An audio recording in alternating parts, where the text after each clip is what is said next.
tantos pontos que certamente merecerão ser objeto do nosso debate.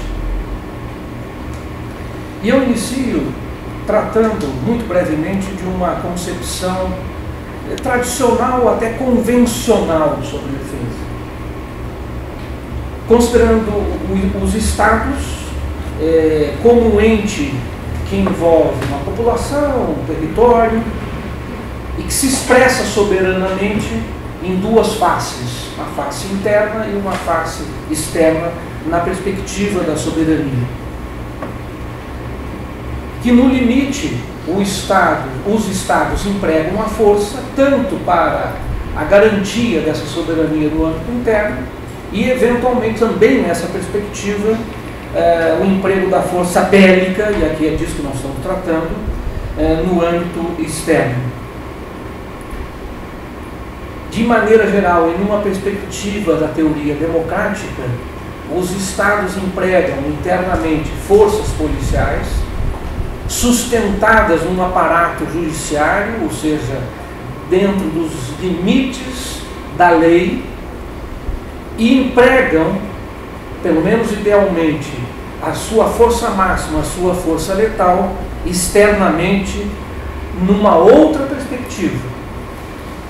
Nessa abordagem, a defesa diz respeito a esse tipo de ações dos estados, exclusivamente voltadas para a dimensão externa.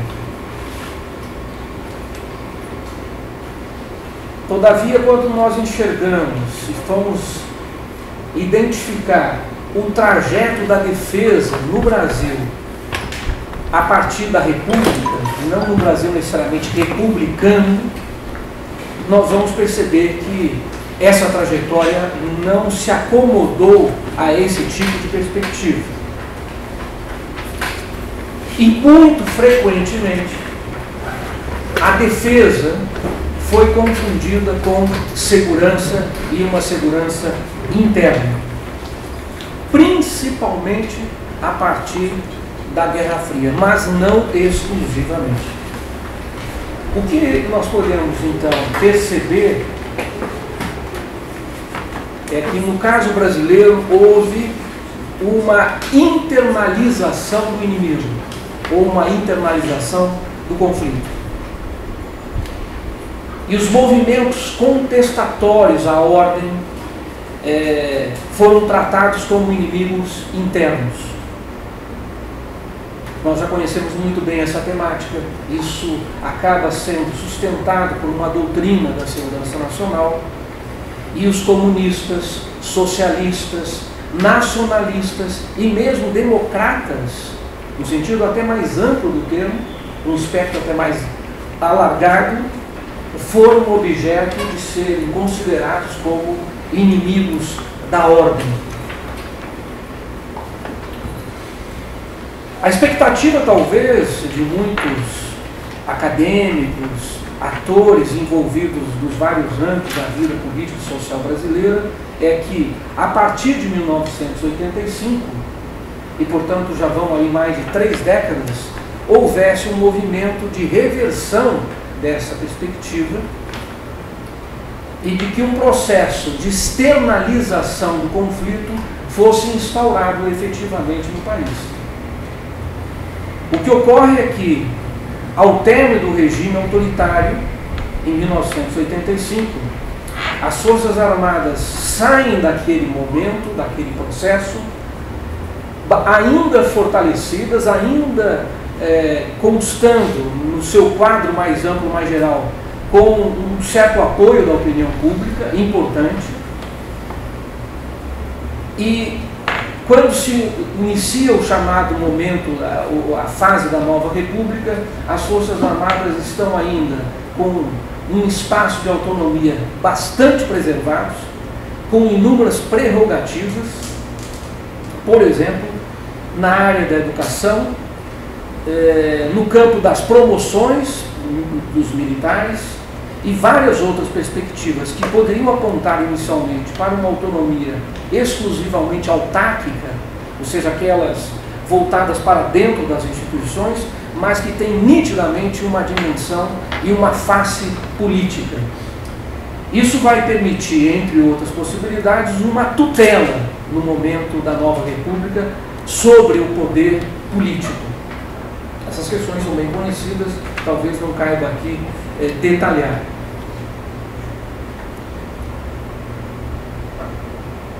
Naquele momento também, ainda na segunda metade da década de 1980, no início da década de 1990, ainda há um fator que reforça essa perspectiva, quando não, na verdade, a impulsiona a patamares bastante elevados, que é a chamada doutrina McNamara, ou até uma doutrina que vem antes da década de 1950, de que a defesa do hemisfério no contexto da Guerra Fria era um atributo, uma tarefa das Forças Armadas norte-americanas, e que caberia às Forças Armadas dos países latino-americanos o cuidado e a preservação da ordem interna, claramente no âmbito da luta contra o comunismo.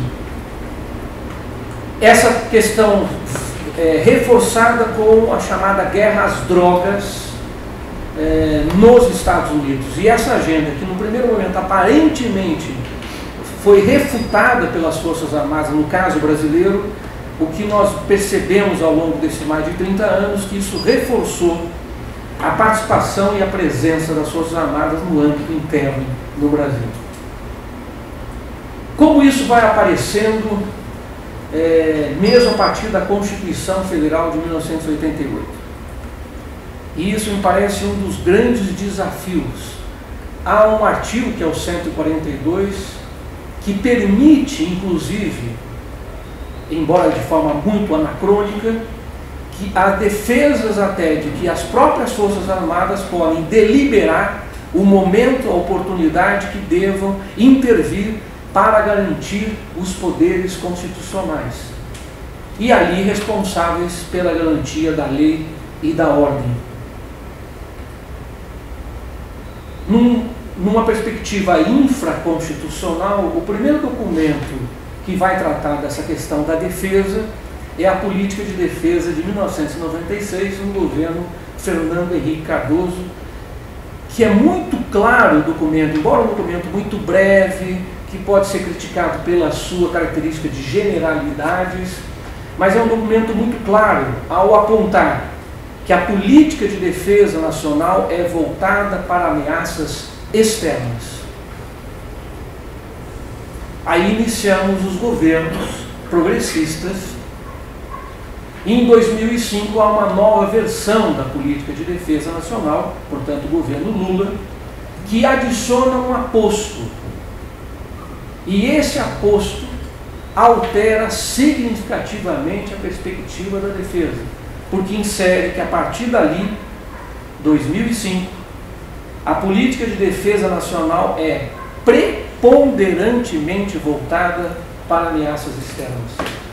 Numa versão posterior, 2012, que é a última versão efetiva que está, porque a de 2016 ainda está em debate, o aposto é modificado para preferencialmente, ou seja, a própria política de defesa, os dois governos Lula acolhem uma perspectiva de internalização, ou pelo menos não afirmação da externalidade da defesa.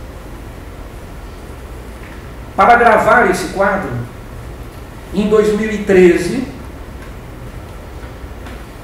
surge um documento, é apresentado um documento que normatiza a forma de emprego das Forças Armadas nas operações de garantia da lei e da ordem, portanto, o governo Dilma, em que os movimentos reivindicatórios, aqueles que se apresentam contrários ou que podem ser objeto de operações da garantia da lei e da ordem, são adjetivados como forças adversas ou forças oponentes. E num dos anexos que apresenta a exemplificação de forças oponentes e forças adversas, aparecem explicitamente os movimentos sociais, quilombolas, sindicatos. Houve uma reação, eu diria, bastante diminuta do ponto de vista daqueles que ficaram contrariados com essa perspectiva, o documento foi refeito, esses termos foram excluídos, mas a essência permanece exatamente a mesma. Na sequência ainda temos a Lei Antiterrorismo de março de 2016. A Lei Antiterrorismo de março de 2016 tem uma ressalva no seu artigo 2º, no seu parágrafo 2º, que aquela lei não se aplicava a movimentos com propósitos sociais ou reivindicatórios. Observe que já há movimentos muito fortes no sentido de anular e excluir esse parágrafo 2º do artigo também 2º da Lei Antiterrorismo. Não significa dizer que haverá êxito nesse tipo de movimento, mas é algo que se deve tomar muito cuidado. Essas operações de garantia da lei e da ordem, que já são mais de 130 e que tem um movimento de ascendência do ponto de vista da quantidade de operações, exatamente no segundo governo Lula. Ou seja, cada vez mais a aplicação e o emprego da força letal dos estados, ou no caso do Estado brasileiro, e com esta mentalidade que é importante sempre enfatizar, essa mentalidade de que são forças adversas e que são forças oponentes. No limite significa dizer que é a guerra na sua concepção de aniquilamento.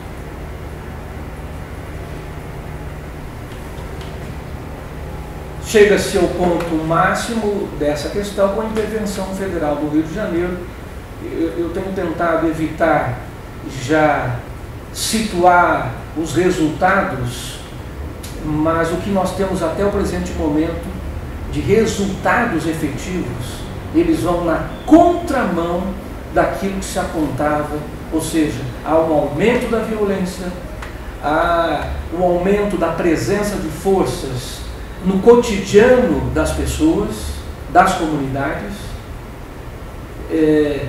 e o resultado tem sido apontado como muito, além de ser ineficaz, porque não está reduzindo a violência, a cotidianidade da violência na vida das pessoas. Ou seja, nessa perspectiva, olhando por essa angulação, nós temos, eu vou usar aqui uma metáfora de duas margens.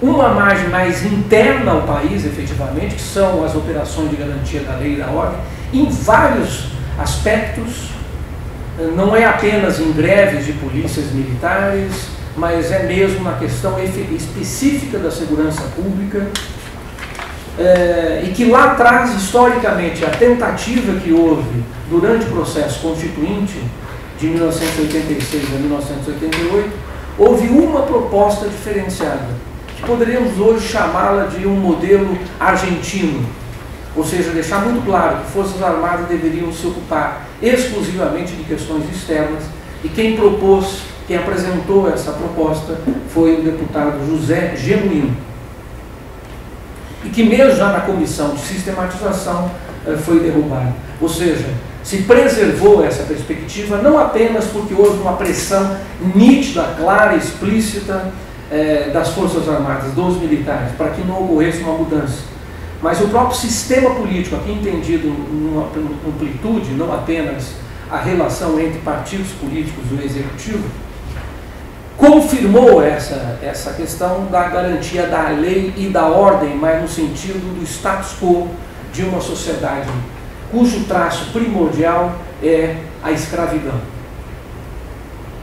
cujo traço primordial é a desigualdade, é a injustiça.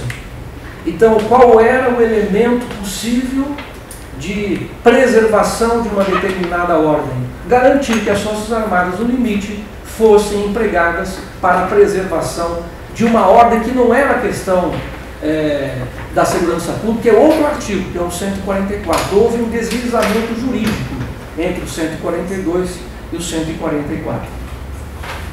Então essa é uma perspectiva de uma margem mais interna, mas é uma margem que a gente não poderia, na verdade, chamar de externa, porque ela ocorre na fronteira. E ela ocorre na fronteira e o foco é a guerra às drogas, fundamentalmente. São vários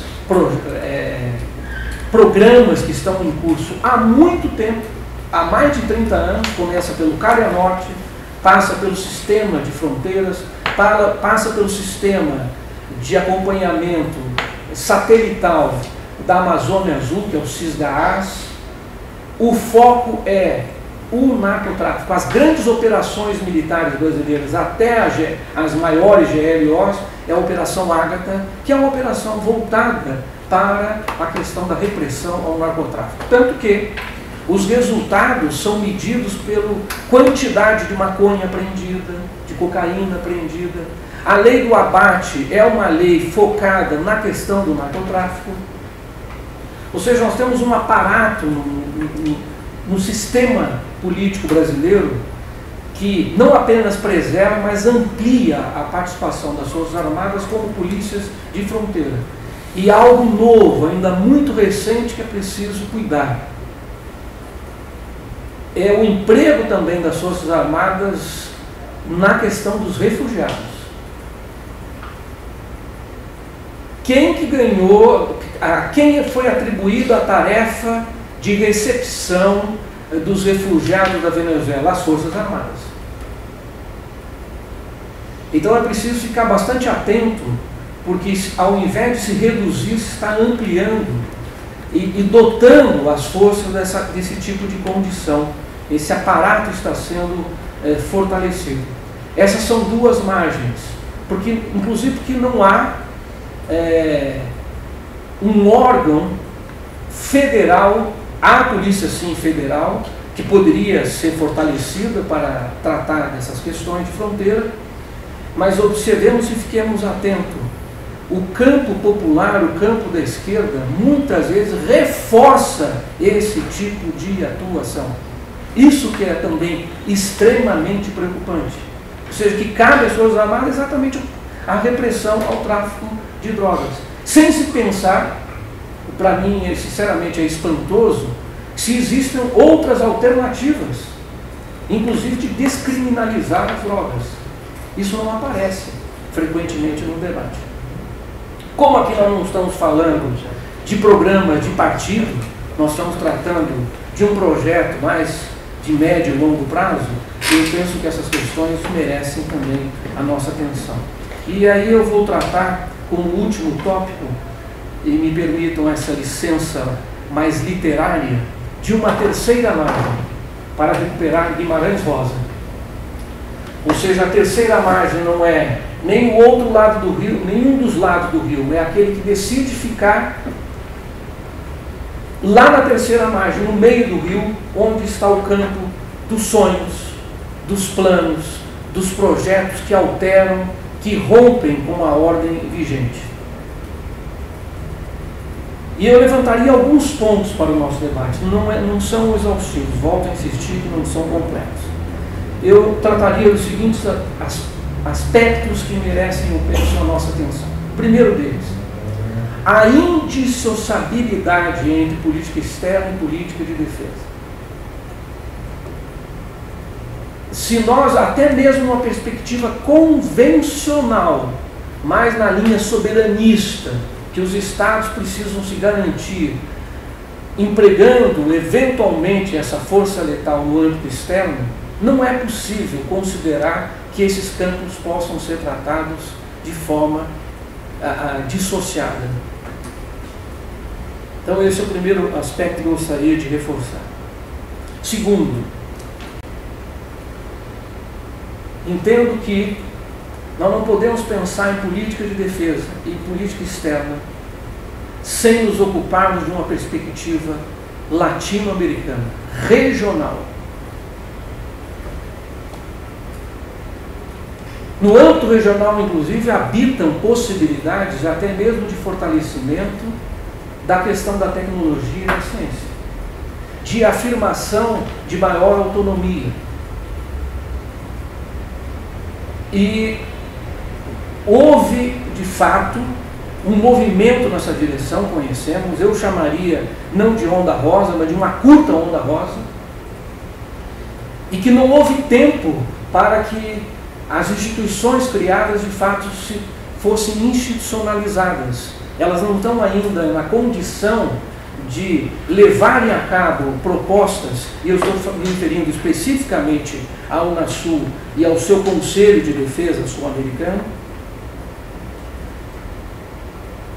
porque ainda não temos uma visão, me parece, casada, orgânica, em olharmos a dimensão da América Latina numa perspectiva desde o Sul e que fortaleça esse campo. Terceiro aspecto. Eu não tenho uma fórmula, eu vou apenas indicar uma questão. Como que nós vamos conseguir externalizar o conflito? Quando que, enfim, nós vamos entender que emprego de forças armadas no âmbito interno é uma fragilização, no mínimo, dupla. É uma fragilização estratégica e, mais ainda, é uma afronta, um atentado à democracia nesse país. O Estatuto Democrático é o pilar que se vai ruir, está ruindo por força dessa perspectiva. Eu diria, inclusive, que do ponto de vista da questão militar, nós temos um bloqueio à democracia no Brasil por força disso. E o quarto e último, exige de todos nós uma preparação para a direção política das Forças Armadas. Nós não tivemos, se olharmos com muita atenção, se tivemos, foram muito pontuais, muito específicas, nós não tivemos o teste, nós não, em nenhum momento, não apenas naqueles de tensão, os momentos de tensão foram resolvidos sempre, ou se eu diria sempre, talvez eu exagere, mas na maior parte das vezes em benefício das Forças Armadas. Quando houve algum teste de... As Forças Armadas não agem apenas por moto próprio. Não adianta dizer que a educação militar é autônoma, os militares têm prerrogativas, se nós descuidarmos de que alguém tem, e esse alguém é quem é eleito legitimamente pelo voto, dirigir as Forças Armadas. Essa que é a grande questão. Isso envolve em uma definição mais clara das políticas de defesa, numa outra perspectiva, envolve repensarmos a questão da educação militar, que está garantida a sua autonomia por lei, inclusive, e que recentemente, se isso é verdadeiro, uma consulta que foi feita às Forças Armadas, caso o resultado da campanha presidencial tivesse sido outro, o que é absolutamente fora de propósito, porque concede às forças o papel de decisores, daqueles que vão definir, ou seja, reafirma a sua condição auto-atribuída, que tem como missão proteger a nação e o país. E se essa consulta de fato foi feita, foi apenas dito o seguinte: mas que não se envolvam, não queiram alterar a educação militar. E nós estamos vendo que depois de 30 anos, qual é a mentalidade vigorante e prevalecente entre os militares a respeito da perspectiva de país. Terceiro ponto. Agora, até mesmo muitos de nós que nos ocupamos há bastante tempo com estudos de relações civis militares, em algum momento talvez tenhamos nos iludido de que essa questão estava ultrapassada, que não havia mais necessidade de retomar esse tipo de tema. Ao contrário, o que nós estamos vendo é que precisamos ampliar, dar continuidade, fortalecer estudos, pesquisas, disciplinas no campo da defesa e da segurança em uma outra perspectiva. Eu diria que nós temos que ultrapassar, inclusive, o campo convencional. Nós estamos ainda muito atrelados a um certo tipo de registro que nos leva sempre ao mesmo ponto de partida. e que talvez não seja a saída, porque muitas vezes é uma mimetização do que fazem países ao norte, numa outra condição, inclusive tecnológica, de definição de doutrinas, que envolve um pacote, um kit completo, que certamente eu penso vai ser objeto de tratamento na outra mesa.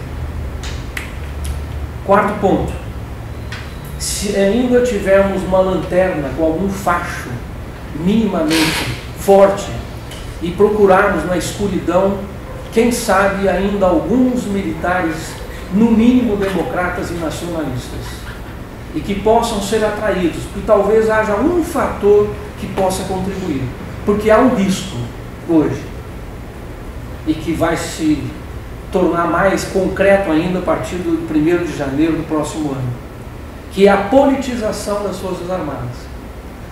E as forças, alguns, imagino eu, talvez esteja sendo precipitado num mínimo otimismo, estejam preocupadas com essa politização. Fiquemos atentos, por exemplo, a uma certa iconografia que mostrava o candidato eleito há alguns meses participando de cerimônias militares e como era recebido pela tropa. Do ponto de vista dos pilares das Forças Armadas, que era aqui a disciplina, esse tipo de politização não funciona. Ou é bastante fragilizador desses dois pilares. Quem sabe aí esteja a oportunidade de atrairmos para, não estou dizendo para o campo popular progressista, mas o cuidado de fortalecer eventualmente aqueles que ainda se mantêm minimamente no campo da democracia.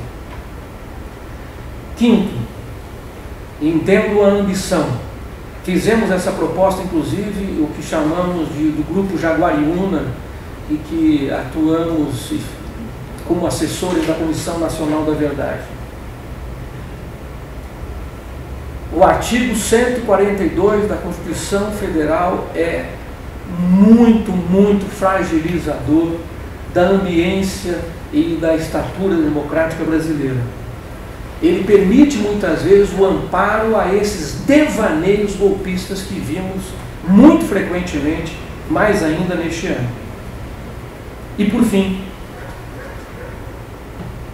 talvez o nosso desafio seja, e eu também não sei qual é a agenda, mas eu apresento de uma maneira bastante ampla, novos e críticos fundamentos, concepções, propostas para pensarmos o papel das Forças Armadas, a questão da defesa, da segurança internacional, da política externa, e valorizando, reforço esse aspecto, numa perspectiva mais crítica e desde o lugar de onde estamos, desde o Sul. Eu acho que essa agenda não pode ser perdida, ela não pode ficar aí nos entremuros, sem que identifiquemos as suas potencialidades. O campo popular progressista, e eu não sei qual é a saída, não estou aqui sugerindo, não tenho ideia de como possa ser, mas se nós ficarmos atrelados àquilo que é convencional, e eu chamaria aqui e é um tom um pouco provocativo, nessas visões excessivamente soberanistas, eu penso que nós vamos ficar no mesmo lugar e patinando. Então essa seria a minha proposta final, que penso que ela abarcaria um todo de outras questões, inclusive, quem sabe, talvez, quiçá, que eu não tenha tratado. Seria isso, então, para o início do debate. Muito obrigado. Muito obrigado, Samuel. E agora, para dar continuidade ao debate, passar para o Demetrio. Obrigado, Sibeli. Obrigado, Samuel. Minha primeira vez aqui com vocês nesse GT, eu fui, a encomenda que eu recebi da professora Tatiana é que eu fizesse uma discussão ou apresentasse um pouco o que o GT de Ciência e Tecnologia, que é um GT que ainda está para pegar velocidade, bala, tenho pensado, na verdade são reflexões muito pessoais minhas a respeito, e depois vou tentar citar um pouco essa questão do desenvolvimento tecnológico, sobretudo tecnológico, nem tanto científico, em relação à defesa do papel que as Forças Armadas têm desempenhado ao longo da nossa história no desenvolvimento tecnológico nacional. Eu começo por uma distinção que me parece fundamental, importantíssima e que nem sempre é levada em consideração, que é a distinção entre ciência e tecnologia. E essa é uma distinção em dois planos. Primeiro, é necessário separar ciência e tecnologia e pensar essas duas formas de conhecimento, formas modernas de conhecimento, ou a forma moderna que a ciência e a tecnologia assumem, de modo separado.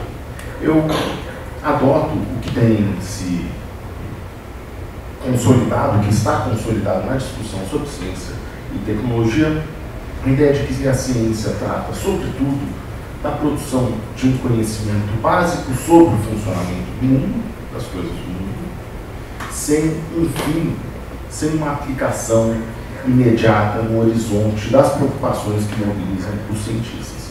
E a tecnologia, mais do que como um conhecimento aplicado ao mundo, como um conhecimento produtivamente aplicável ao mundo. E daí eu faço uma distinção entre o simples saber, ou simples saberes, ou posso até me livrar desses simples, os saberes por meio dos quais a gente transforma o mundo, e os saberes por meio dos quais a gente transforma o mundo sob o capitalismo. Quando eu falo de tecnologia, portanto, eu estou pensando naquelas formas de conhecimento produtivamente aplicáveis, capazes de transformar a natureza e entrar no ciclo de produção e reprodução ampliada do capital. É disso que se trata quando a gente fala de tecnologia sobre o capitalismo. Há uma segunda distinção fundamental a se fazer nessa separação, nessa diferenciação que eu faço entre ciência e tecnologia, que também não é minha, ela está bastante consolidada na discussão sobre ciência, tecnologia e inovação, que é a chamada crítica ao modelo linear. A crítica ao modelo linear, ela foi elaborada, tomou forma definitiva, um trabalho de um cientista político americano chamado Donald Stokes, que teve uma breve passagem pela academia como cientista e depois virou gestor, e passou uns 30, 40 anos da vida dele como gestor na área de ciência e tecnologia. O que é a crítica ao modelo linear? De modo muito sintético, é a crítica à ideia de que ciência vem antes de tecnologia, que por sua vez vem antes da inovação. O que é a ciência no modelo linear? É a produção de conhecimento básico, pesquisa básica. O que é a tecnologia? É a aplicação desse conhecimento básico na transformação do mundo, fazer coisas no mundo. E o que é a inovação? A inovação seria levar o estágio final desse ciclo, desse modelo linear, levar a tecnologia, que por sua vez vem da ciência, ao mercado, portanto, entrar nos mecanismos, nos circuitos de produção e reprodução ampliada de capital. Essa foi uma ideia, vai nos dizer o Donald Stokes, que surgiu, ela também tem uma história, e ela surge ao final da Segunda Guerra. Qual que era a dificuldade, o desafio que a comunidade de ciência, sobretudo de cientistas, já que eu estou falando para a gente diferenciar, qual que era a grande dificuldade que a comunidade de ciência estadunidense enfrentava nesse momento? Era garantir que os vultosos recursos investidos ao longo da Segunda Guerra continuassem a fluir para a ciência. E para isso foi preciso desenvolver uma argumentação, uma justificativa. E qual foi a justificativa desenvolvida? É curiosa porque ela foi feita por físicos. Todo mundo sabe que os físicos eles deram a cara do que veio a ser não só a ciência de modo geral, no pós-Segunda Guerra, como também a política de ciência e tecnologia, por razões evidentes. A força que eles assumem no desenvolvimento das armas nucleares e a assunção da forma de fazer ciência dos físicos como um modelo, como um paradigma geral da ciência. Pois é, os físicos tinham que garantir que aquele mar de recursos continuaria a fluir para os cientistas. E eles precisaram criar uma argumentação. Quem fez isso era o assessor de ciência e tecnologia da presidência dos Estados Unidos, chamado Vannevar Bush, que vai escrever um texto muito famoso hoje nos estudos de ciência e tecnologia, chamado Ciência, a Fronteira Sem Fim, Science, the Endless Frontier, em que ele vai justamente formular a primeira versão do sistema linear ciência, tecnologia e inovação. Ele vai dizer que era preciso que essa montanha de recursos continuasse a fluir para a ciência básica, mesmo depois da desnecessidade de pesquisa básica na área de ciências nucleares, porque a ciência era, na verdade, a base da força econômica, portanto política, dos Estados, pois ela se transformava necessariamente em tecnologia, e a tecnologia em inovação. Então eles apresentam nisso uma argumentação retórica: precisamos de dinheiro na ciência, porque a ciência é a base da tecnologia é a base da inovação, e sem tecnologia e inovação, sem capacidade de levar o conhecimento, transformar o conhecimento em conhecimento produtivamente aplicável e fazer com que ele ingresse nos circuitos de produção e reprodução ampliada do capital, um país não pode continuar a ser uma potência. A gente até hoje pensa essas relações desse modo. A gente pensa que a ciência vem antes da tecnologia, que a tecnologia vem antes da inovação, e que é uma relação linear e unidirecional. A crítica do Donald Stokes, que o seu livro chama Quadrante de Pasteur, vai no sentido de mostrar que há diferentes caminhos que o conhecimento pode seguir. Ele pode sim seguir da ciência para a tecnologia e depois para a inovação, mas ele pode também fazer o caminho contrário, da tecnologia, do conhecimento produtivamente aplicável para a ciência. Ele pode ser puramente comercial, com aplicação comercial daquele conhecimento, e por aí vai. Então essa é uma distinção muito importante, porque em geral quando a gente discute ciência, tecnologia, inovação, ou ciência e tecnologia, se a gente quiser ficar só nesses termos, a gente pensa a partir desse modelo linear. Então eu vou continuar minha apresentação descartando o tema ciência e me concentrando em tecnologia, porque tecnologia é o que interessa de fato para a área de defesa, e é o que a área de defesa faz.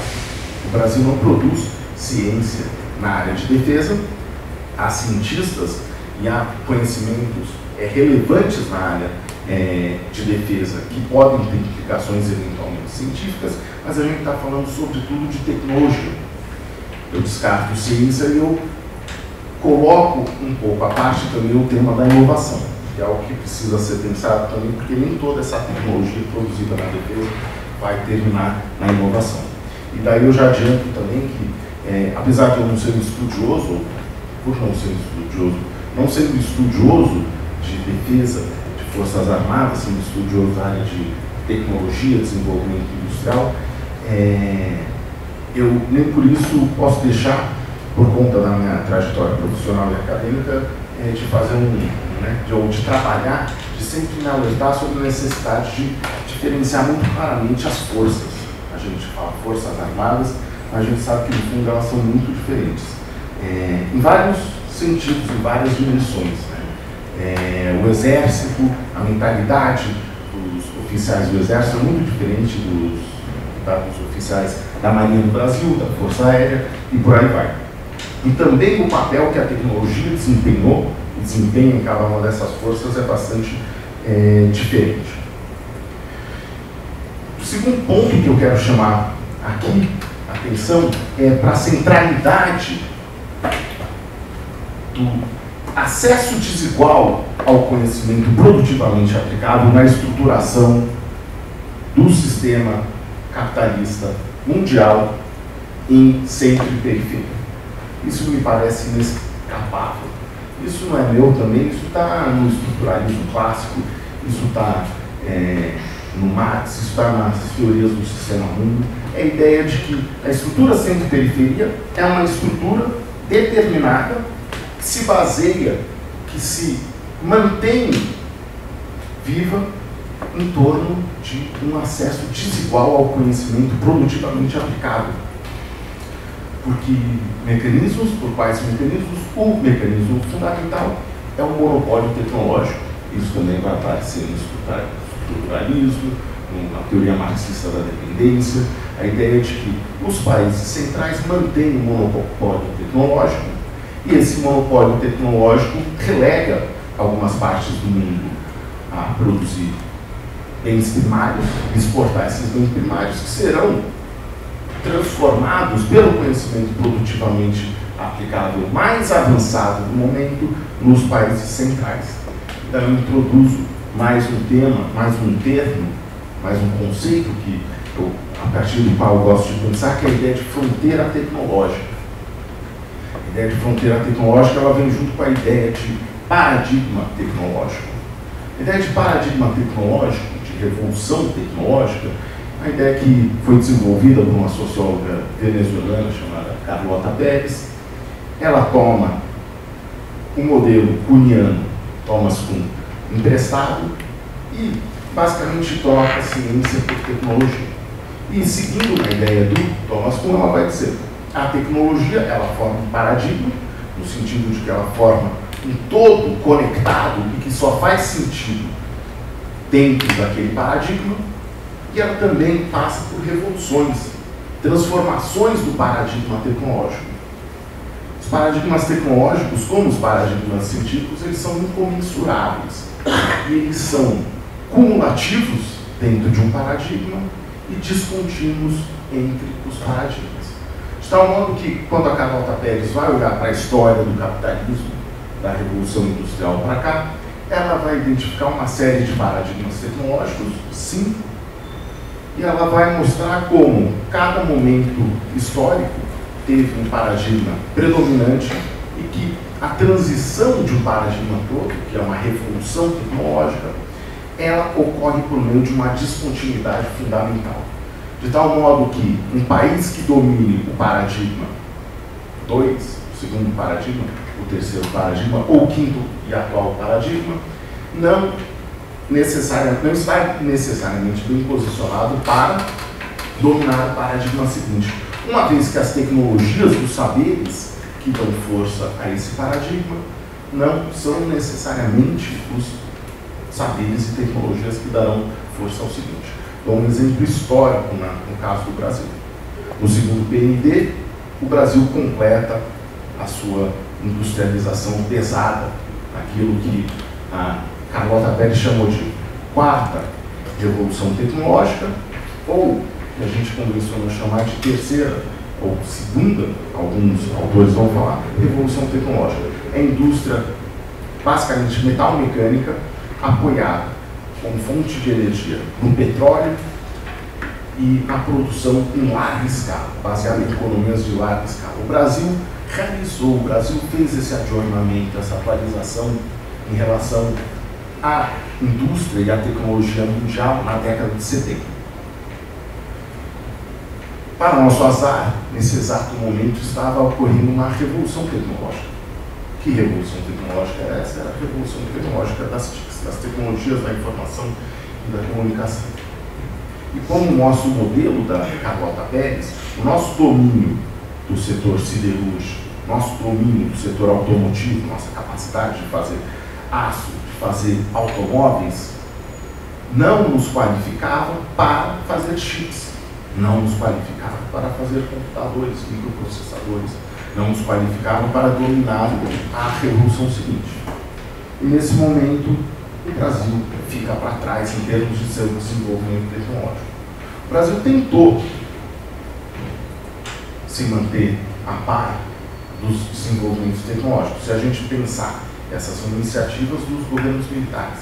Na Digibras, depois COBRA, está aí em toda lei de informática, o Brasil enxergou que havia uma revolução tecnológica em curso, mas não conseguiu ir atrás. Não conseguiu ir atrás por quê?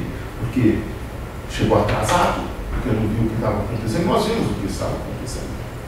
Mas os Estados Unidos tiveram uma política muito assertiva de manutenção desse monopólio tecnológico. E, na década de 80, desmontaram o nosso setor de informática e, por meio de pressão, também desmontaram nossa lei da informática, inviabilizando que nós ingressássemos minimamente nesse novo setor. De tal modo que até hoje a nossa indústria, a nossa tecnologia é muito atrasada. O que a gente conseguiu fazer até a década de 70, estamos no quarto paradigma tecnológico da Carlota Pérez, o mundo está no quinto e, segundo a Carlota Pérez, estamos fazendo uma transição para o sexto paradigma tecnológico, que significa que estamos a ponto de ficar não um paradigma tecnológico, mas dois paradigmas tecnológicos atrasados em relação à fronteira tecnológica do momento. O que é a fronteira tecnológica do momento? É, dentro de um paradigma, aquela tecnologia mais avançada, aquela tecnologia que lidera, que ganha, ou que tem ganhos econômicos no processo capitalista, porque ela é capaz de observar, de conseguir preços prêmio quando ela vai ao mercado. Tudo isso, ainda falando sobre estrutura de centro e periferia, para mim tem a ver com o que eu chamo, são dois pontos. Um deles são as duas escassezes fundamentais do subdesenvolvimento, a escassez de capital, a escassez de tecnologia. Se a gente olhar para o processo de desenvolvimento brasileiro de 30 para cá, não só do ponto de vista interno da política econômica, da política industrial, mas também da política externa, a gente vai ver que ela foi marcada pesadamente pela tentativa de resolver esses dois problemas, essas duas escassezes fundamentais do subdesenvolvimento, a escassez de capital, por um lado, e a escassez de tecnologia. Outro ponto é o que eu chamo de, e tem a ver muito com a tentativa de resolução dessa escassez, de uma dessas escassezes, mas que está vinculada à outra, que é o dilema tecnológico fundamental. O que é o dilema tecnológico fundamental? É um termo que é o impresso da microeconomia, da inovação, e que tem a ver com entender a decisão de investimento de uma empresa, de uma firma, a microeconomia, em relação à tecnologia. Qual que é o dilema tecnológico fundamental? Produzir tecnologia ou comprar tecnologia. E isso vale para um país. Um país, como uma firma, como uma empresa, precisa seguidamente fazer essa escolha. E é uma escolha difícil, porque ou a gente compra ou a gente produz. Comprar tem vantagens, produzir tem vantagens. Há formas mais virtuosas de fazer isso, produzir é a mais virtuosa, mas nem sempre é possível produzir. Para um país periférico como o Brasil, a ideia de autarquia tecnológica, para mim, está completamente fora de questão. Até onde eu posso ver, no mundo contemporâneo, talvez 3 ou 4 países tenham atingido a autarquia tecnológica. Os Estados Unidos, a Rússia, França e Japão.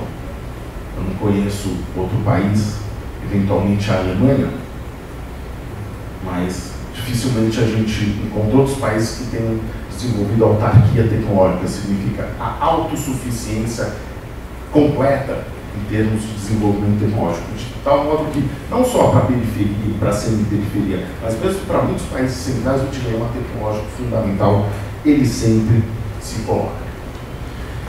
A necessidade, portanto, de recorrer a formas externas de tecnologia, fontes externas de tecnologia, ela é uma constante nos países periféricos, subdesenvolvidos de modo geral, e foi uma constante para o Brasil. E ela se apresenta seguidamente na política externa brasileira. E daí eu tento fazer, eu apresento de modo extremamente esquemático, estilizado, uma história da relação entre tecnologia e desenvolvimento e política externa do Brasil, olhando para os governos de 30 para cá e pensando em termos do dilema tecnológico fundamental, produzir tecnologia ou comprar tecnologia. E o que a gente vê nesse período, né?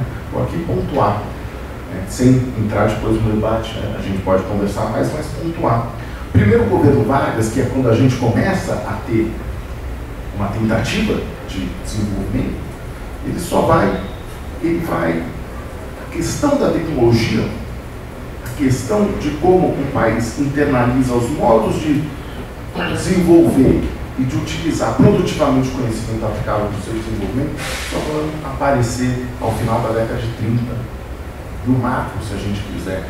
Uma data para isso é 41, a assinatura do acordo com os Estados Unidos, a construção da Companhia Siderúrgica Nacional, a gente conhece a história, mas nesse final do primeiro governo Vargas, e só no final, só no último terço, a gente poderia classificar esse governo em relação à estratégia tecnológica como um governo voltado a comprar tecnologia. O governo Dutra, ao que se segue ao governo Vargas, é também um governo que vai adotar uma estratégia de compra de tecnologia, pensando no dilema fundamental. Comprar significa acessar externamente tecnologia, em contraposição a desenvolver. As vantagens de uma e de outra são claras. Se a gente compra algo, a gente não domina o processo de fazer aquilo. O que a gente chama em sociologia da ciência de caixa preta da ciência e da tecnologia. Uma caixa preta é, por exemplo, quando a gente compra um computador. Todo mundo aqui sabe usar computador. Acho que ninguém aqui saberia montar um computador, produzir um computador. É claro que a gente não pode prescindir de um computador, prescindir dessa caixa preta, mas o esforço por tentar abrir essa caixa preta e dominar o processo de produzir aquilo, ele evidentemente nos daria maior autonomia. Então, em relação a isso que a gente está olhando. Por outro lado, o custo desse aprendizado é elevadíssimo. É elevadíssimo e a gente tem que fazer escolhas. Aprender a fazer computador ou aprender a fazer soja transgênica. Aprender a fazer submarino nuclear ou aprender a fazer milho transgênico. Tirar o petróleo do fundo do mar e vender ou desenvolver as tecnologias para explorar esse petróleo do fundo do mar. É sempre uma decisão, que não é uma decisão fácil. Idealmente a gente diz, vamos dominar tudo. Mas não é possível dominar tudo nesse estágio em que a gente se encontra, nesse estágio de desenvolvimento. O segundo governo Vargas é o grande momento em que o Brasil finalmente, em que a questão de produzir tecnologia aparece. Aí a gente pode falar em um esforço, uma estratégia de desenvolvimento baseada em tecnologia. E aí é curioso porque a base disso é o desenvolvimento do programa nuclear. O Donald Stokes, que eu falei no começo, fala da importância da centralidade da tecnologia nuclear no desenvolvimento científico e tecnológico e das políticas de ciência, tecnologia e inovação no pós-guerra, e o mundo inteiro está, de fato, olhando para a tecnologia nuclear com muito interesse. O Brasil não quer ficar de fora, também iniciativa de militares, da Marinha, no caso, o Brasil vai perseguir um programa nuclear. Problemas. Não há gente para fazer aquilo, não há laboratórios para fazer aquilo. Não, qualquer solução que é dada, vamos fazer as instituições para formar gente fora, para formar gente dentro, para construir nossos laboratórios. Surge aí o Conselho Nacional de Pesquisa, o CNPq, e que era um movimento, inicialmente, um movimento um movimento para a formação e qualificação de pessoal de ensino superior, a nossa CAPES, que começa como um movimento e depois é institucionalizado.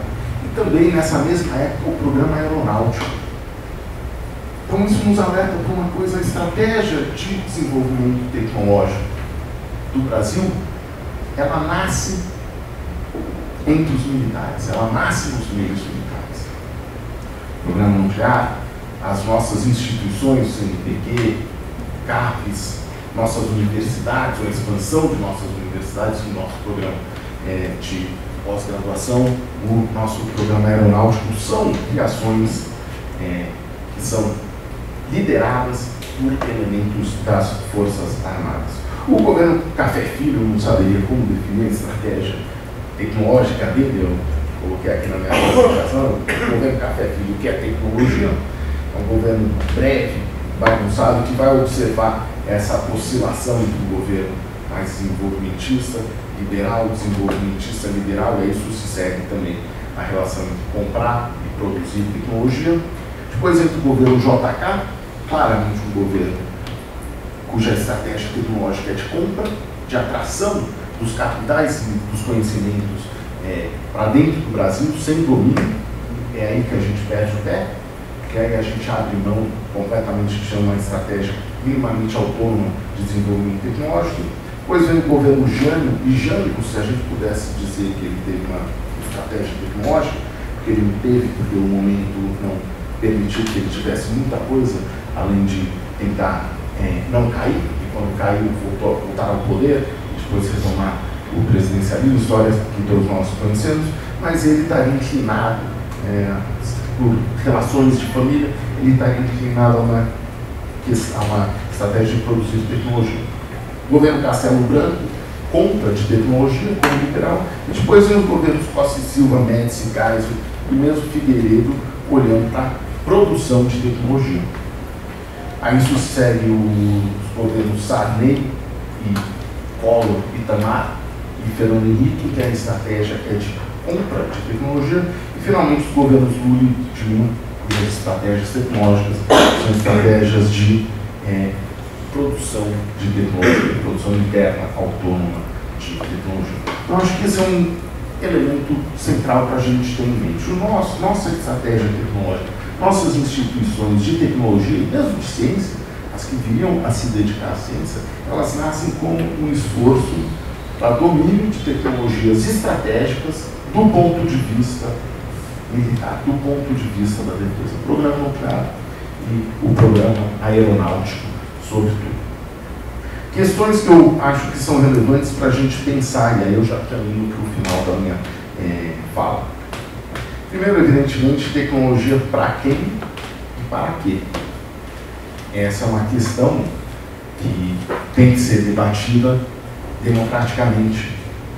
E se, como Samuel nos mostra, o estamento militar, as Forças Armadas, tem um grau elevadíssimo de autonomia que são muito dificilmente atingidos pelo debate democrático em sentido amplo, como é que a gente pode, como que o campo popular progressista de esquerda pode entrar numa discussão sobre estratégia tecnológica de fundo? Então, essas são as primeiras questões, né? Tecnologia para quem e para quê? A segunda tem a ver com uma diferenciação, que eu já toquei no início da minha fala, entre as Forças Armadas. As estratégias tecnológicas das Forças Armadas são muito diferentes e vale a pena a gente pensar nas diferenças que existem entre elas. De um lado, você tem a Marinha, com o programa nuclear. A Marinha e o esforço de desenvolvimento tecnológico da Marinha só serviu e provavelmente só vai servir para que a gente tenha o domínio da tecnologia de produzir um submarino de propulsão nuclear, coisa que nós provavelmente jamais teremos. Ninguém sabe quanto custa um submarino nuclear, a operação do submarino nuclear, porque é uma informação estratégica altamente sigilosa, portanto. Mas as estimativas que a própria Marinha, que o Corpo de Intendentes da Marinha fazia, é que a operação de um submarino nuclear custaria 3 vezes o orçamento anual total da Marinha. Então, para um submarino nuclear, 3 vezes o orçamento anual da Marinha. Então, teria que ter 4 vezes o orçamento anual, uma parte para fazer tudo e outra para o submarino nuclear. Para que serve, então, essa tecnologia? Ela será utilizada para o desenvolvimento de radiofármacos, por exemplo, para aplicações civis, será atualizada? Eu acho difícil. No outro espectro, existe a FAB e o programa industrial da FAB, que é a Embraer. Esse programa, ele invadiu o Brasil pelo Exército, porque ele apresentava um modelo de desenvolvimento tecnológico que chegava à fase de comercialização, portanto, de inserção internacional de uma empresa brasileira competitiva mundialmente. O que a gente está vendo é estarrecedor é que isso também está sendo desmontado. Não faz muito tempo, 4, 5 anos, a Marinha do Brasil falava no desenvolvimento da Embranave. A Embranave é a Embraer de navio, né, de superfícies submergíveis. Hoje a gente fala na entrega da Embraer. O Exército já teve seu momento também, sua fase industrial, mas ela morreu junto com a Engesa, sobretudo lá na década de 80. Por último, quais serão os impactos da sexta revolução industrial sobre a nossa estratégia de desenvolvimento tecnológico? Carlota Pérez falou uma coisa muito interessante, e eu encerro aqui nessa última ideia. Como os paradigmas são incomensuráveis, e como o que se sabe de um paradigma não é base de outro paradigma seguinte, quando ocorre uma revolução tecnológica, surge uma janela de oportunidades. Porque todo mundo, mais ou menos, tem que começar do zero. Então, quando você passa da indústria pesada, metal mecânica, de economias de escala, de produção massificada, para as tecnologias da informação e comunicação, para produzir microprocessadores, todo mundo tem que aprender do zero. E surge aí uma possibilidade de entrar mais à frente no processo de desenvolvimento tecnológico. Se é verdade, como diz a Carlota Pérez, que nós estamos na iminência de uma sexta revolução tecnológica, isso significa que talvez a gente possa dar um salto, que o Gershon chamou de vantagens do atraso. A gente chega, né, na frente com algo jamais desenvolvido e a gente eventualmente pula etapas. Existe sim essa possibilidade, mas eu não vejo ela no horizonte brasileiro, nem no campo progressista, nem no campo reacionário, nem naqueles que são em grande medida, os patronos das estratégias de desenvolvimento tecnológico autônomo, nacionais, soberanas, que a gente encontra nas Forças Armadas, nem fora desse campo. Acho que é um esforço muito grande que a gente precisa fazer e que será muito difícil, pelos próximos anos, ter algum sucesso, ter resultados em relação a isso, mas acho também que existe uma possibilidade, uma janela de oportunidades que se abre para a gente. É isso. Obrigado. Obrigado, Demetrio. Agora a gente vai abrir para perguntas. Eu queria começar já com algumas provocações aí em cima das duas falas, né? Depois a gente abre para manifestações. Foi colocado, né, a questão da defesa, né, como que o país, inclusive para ser soberano, ele tem que pensar na defesa. E foi colocado também a questão da tecnologia. É possível você ter uma defesa soberana num modelo de compra de tecnologia e não de desenvolvimento de tecnologia? Como enfrentar esse dilema no momento em que aqueles que defendem o projeto que, com todos os limites que estavam colocados, tentavam pensar um desenvolvimento nacional, hoje provavelmente vão ser colocados como inimigo interno, né? E nessa confusão da defesa e da segurança interna. Daí eu fico retomando a questão, não só tecnologia para quem, mas defesa para quem. A quem deve servir o Estado brasileiro. E é possível você conseguir desenvolver a tecnologia, colocando aí no sentido mais amplo mesmo, como foi colocado, sem um posicionamento do Estado, no caso brasileiro, né? Como que essas questões se interrelacionam? No caso, não tem como deixar de falar, né? Eu sou o Sibeli, trabalho na Petrobras, sou diretor atualmente da FUP, que é a Federação Única dos Petroleiros, e a gente vê que a Petrobras ela vinha sendo um dos propulsores de geração de tecnologia no Brasil.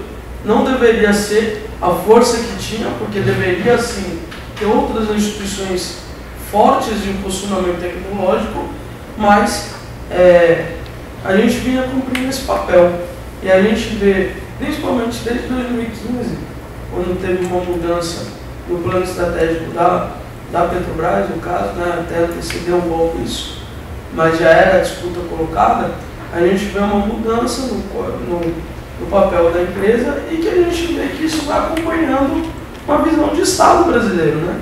Eu sempre falo que a gente olha para uma empresa do tamanho da Petrobras, a gente consegue ver o projeto que está sendo pensado para o país lá. E um dos centros dos ataques que tiveram foi justamente o CENPES, que é o lugar que gera tecnologia. Quando teve as denúncias da Lava Jato, na época da Graça ainda, teve aquela ameaça de não assinar o balanço da empresa. Isso lá em 2014, quando ameaçaram não assinar o balanço da empresa, daí teve que fazer a investigação da corrupção. Só que o problema é que para investigar a corrupção, eles tiveram acesso a todos os computadores, a todos os celulares, a tudo, inclusive do Centro de Tecnologia. E quando eu estou falando eles, eu não estou falando do Estado brasileiro, não estou falando da Polícia Federal, eu estou falando das pesquisas das empresas que certificam esses balanços e que inclusive são estrangeiras, né?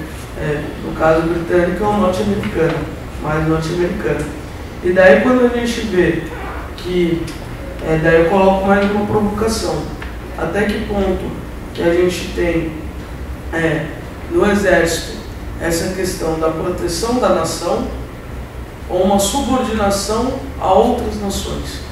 Como que é visto isso? Isso é visto como uma dicotomia ou como uma coisa necessária? Porque eu posso colocar, né, como foi colocado, não dá para a gente também ficar discutindo a soberania só pelo viés, né, que às vezes a gente cai em excessos e pode se isolar nesse debate. Mas tem uma discussão colocada. Para o país, é melhor ter uma visão que busca sim uma autonomia na forma de se inserir inclusive no mundo, e daí para isso eu teria que inclusive ser gerador de tecnologia, ou para o país é melhor eu reconhecer o papel que eu tenho no mundo, me subordinar a grandes nações, com isso teria em troca uma certa defesa, enfim, né, que aquela nação estaria dentro do guarda-chuva dela, vamos dizer assim, e com isso eu posso ir para um país comprador de tecnologia e de milho ao invés de energia, né? Então eu acho que são essas questões que estão colocadas hoje nessa transição que a gente está passando, né, no país. E daí o movimento sindical, já pensando um pouco, e ainda mais sendo uma categoria que está no centro dessa discussão, nós temos bem claro a nossa visão de como a gente se posiciona nesse debate. Agora, o desafio que vai estar colocado já era enorme e agora vai ser maior ainda, porque com essa visão, a gente já passou em outros momentos por debates como foi colocado, né? Você vê que é cíclico a mudança de comprador ou gerador de tecnologia, ou produtor de tecnologia. Então, isso não é uma questão nova. Só que a outra vez que nós tivemos os militares com força na política do Brasil, eles eram uma visão mais produtora. Agora a gente não tem essa clareza, né? Nós não temos nem clareza de quem é que vai de fato dar os rumos, até que ponto que são os militares, até que ponto que vai ser o mercado. Então, essa incerteza do cenário traz dificultadores na forma da gente pensar uma estratégia de atuação, e o fato da gente ser colocado como inimigo comum também traz um desafio aí enorme na gente pensar a nossa forma de atuação, inclusive disposição nossa, porque a gente tem que pensar na preservação não só dos dirigentes, mas das entidades, mas também como conseguir romper um pouco esse pensamento que a gente vê, que infelizmente não são só eles que pensam, né? Infelizmente, desta vez, este projeto, este pensamento foi vitorioso nas urnas. Então é um cenário completamente novo para a gente. Novo no sentido do cenário completo, mas cheio de elementos que a gente já vê que esses não são questões de agora, são questões, inclusive, né, de formação de nação, de estados, enfim.